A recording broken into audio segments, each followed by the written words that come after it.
You know what I was saying? Forget it. Just forget what I said, because that'd be silly to do that. Forget it completely. Because a wooden studio. Hello, nobody's there. The acoustics would be terrible. And the termites and the sap dripping off. Forget it. Right. I'm sure you can think of something else to make with the wood. We have, Harold. Smoke. You're gonna burn it? That's such a waste. Uncle Red, waste not, want not. Harold, want not, you not. With all this talk these days about, converting to alternate fuels and being conscious of the environment and everything, what we're going to do is we're going to convert all our vehicles to run on firewood. Wood-burning cars. Yes, sirree, Papa Cocktails. Picture this one, Harold. Dual overhead pot-bellied stoves. Dougie Franklin says we're probably looking at 50 miles to a log. And with the railway ties in there, you get the creosote going to lubricate your transmission. I don't think that's going to work, Uncle Red, really. You want to bet, Harold? No, I don't want to bet. $10, Harold. It's not going to work. No. Harold, put your money where your mouth is. Not that you have that much money. All right, I'm in. $10. Okay, right. If this wood-burning thing works out, I think we can be expecting a call from the gas companies and the oil companies on this baby. If it doesn't, I think we can expect a call from the fire department.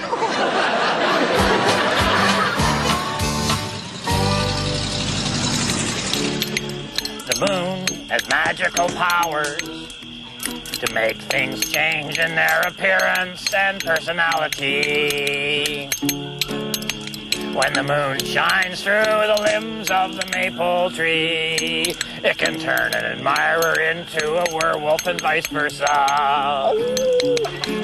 Oh, the moon is a mystery with magical powers, that's for sure, we know that, that's true, we know that. But hanging a moon out of the rear window of a 74 Chev doesn't turn it into a lunar module. Well, I was out the back of the lodge just working on an old paddle. And, well, it's time for adventures with Bill. Anyways, handed him down to me by my great-great-grandfather. Oh, boy, Bill. Oh, yeah, Bill had brought some traps. These things, I'll tell you, scare the heck out of me, but he wanted to show us how you go trapping with these. And then Bill. Bill, that's an heirloom. It is now kindling. Thank you. Anyway, he goes out there and he says, you get a trap like that, you gotta dig a little hole for it, because if it's just sitting on top of the ground, If it's just sitting on top of the ground, of course the animals are gonna see it. And there, you mark that there. And, well, that's a good idea. We use that as a marker to tell us where we're gonna bury the trap. See? So he digs a hole deep enough that the trap will go in there and actually be below ground level, so you can't even see. When you're lying down on your side, you couldn't see this thing. Oh boy, that's a scary item there. And now he puts all the little bits of twigs on. I'm helping him out here as best I can, and we're covering it up so you'd never ever know. And I think the pole is a terrific idea there, because it kind of marks, at least to me, to Bill it wasn't, but to me I was using that as kind of a marker as to. But then Bill found a carrot there, which is an idea. That's going to use that to kind of bait another type of trap, but of course again with the pole I was still Now I'm questioning why would you move, but he said, well, okay, if you're upset about it, I'll move it back. That's not good enough, Bill. So now it's a different type of trap here. This is one where you just have a box leaning on a board. Yeah, that's about it. And then, you gotta put some bait in there, so he's got some celery and some of those carrots, and put that in there. Now he's got a string attached to the board, you see. So that's the idea. Now this is not the best view of Bill that you'll ever get, but wow! Anyhow, things work out. So anyway, now we're just sitting there waiting for something to come along to get the carrots and celery and what have you. We're gonna be very quiet now. Sit very still. And, yeah. All right, Bill. All right.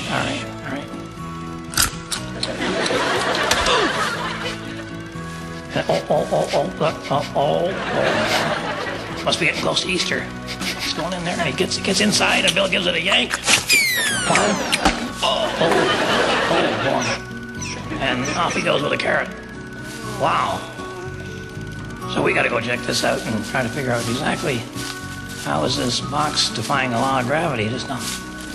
So Bill goes just to club the darn thing before he gets too far. Oh! Yeah, that's right. That's where that snare was, Bill. Oh, my gosh. Oh, look what I caught here. I don't want to clean this one. And now here's Harold reaching out to today's youth, while today's youth reaches out to the channel changer. Welcome to a brand new feature on the Red Green Show entitled Great Film Directors of the 20th Century. Aww. I'm Harold Green, a film aficionado and cinemaholic, and by happy chance, a director myself. Okay, cut the music and cut the credit keys. Zoom in. All right. When film historians name drop great film directors of the 20th century, they oftentimes mention people like John Ford, William Wyler, David Lean, and one young prodigy who has redefined the cinematic medium, even though, you know, he hasn't really directed a feature film, or people won't even let him, like, near a camera. But anyway, like Stanley Kubrick, he's able to find those interesting angles. Cut the camera, too! Where's the camera? Oh. And like Capra, he's able to get the most exciting and electrifying performance out of each and every player. And like Truffaut, he's able to embellish each scene with only his special touches.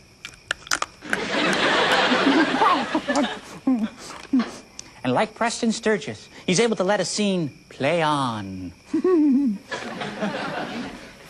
Harold, you'll never work in this town again. And like Hitchcock, he knows exactly when to yell cut. Cut? Hap, can you give me a lift into town? Your van not working, Red? Let me guess, Dougie Franklin's replaced the motor with a wood stove. No. The van's out of commission because somebody stole the right front tire. You don't say. Oh, yeah. Goodyear, white wall. 75 R14, good tire. Well, I guess I can see my way clear to giving you a lift. Maybe you'll do something for me later on. What are you going into town for? Well, a tire and some matches for our alternate fuel wood stove project thing. Tricky things. Alternative fuels. When I remember the problems we had back in the 50s when I worked on the Atomic Buick. Oh, yeah? You say Atomic Buick? A proton-powered four-door sedan for the nuclear family. No pistons, no pollution, no oil to change. I designed the transmission. Einstein designed the engine. And a woman named Enola Gay designed the exhaust system. I never heard of an Atomic Buick. Well, why would you? We didn't get it past the prototype stage. In second gear, the atomic reactor, or what we call the atomic pile, would overheat and backfire a mushroom cloud that'll flatten a city block. Boy, I guess that would put an end to tailgaters. Yes, sir. But it was a safe car. Solid lead. And instead of headlights, Red, I designed it so the whole front of the car glowed. And fast. 0 to the speed of light in 14 seconds. Wow. That is hard to believe, actually. It's too bad it didn't work out. Because that car got 800 million miles to the gallon. But the big oil companies bought up all the patents and disbanded my design team and melted down the lead and scrapped the atomic pile. To this day, no one knows where that pile is. Well, I would think you'd be sitting in it about now.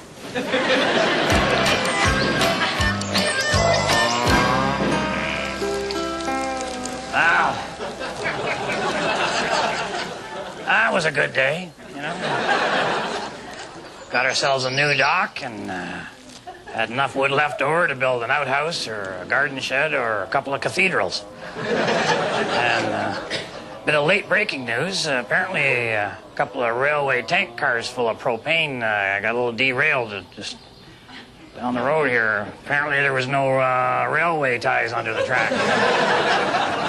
Oh, really? Oh, yeah, the carpenter ants have been brutal this year, Harold. Oh, haven't they, though, Uncle Red? Your hat's smoking there, Uncle Red. Thanks a lot, Harold. No problem. Oh, the $10. Oh, I forgot that you owed me $10. I forgot because you were wrong, and thusly you owed me $10. For being wrong, you have to pay me.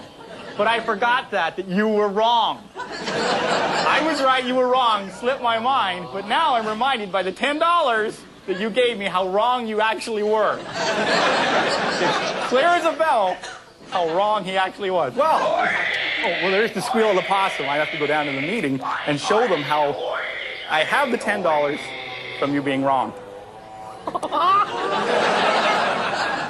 I would suggest you don't go to sleep before me tonight, Harold. Well, we're not dead up here at the lodge. Apparently the railway company's not going to be able to get those propane cars out of there, so we're going to convert all our vehicles to run on that stuff.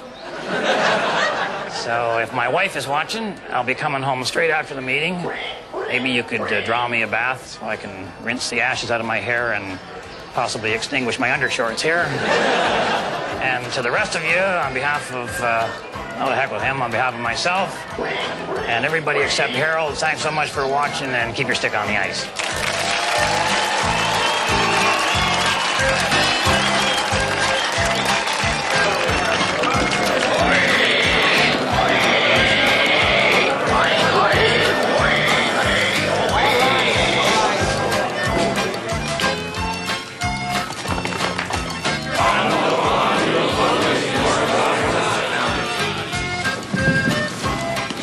Couple of quick runs before we start the meeting.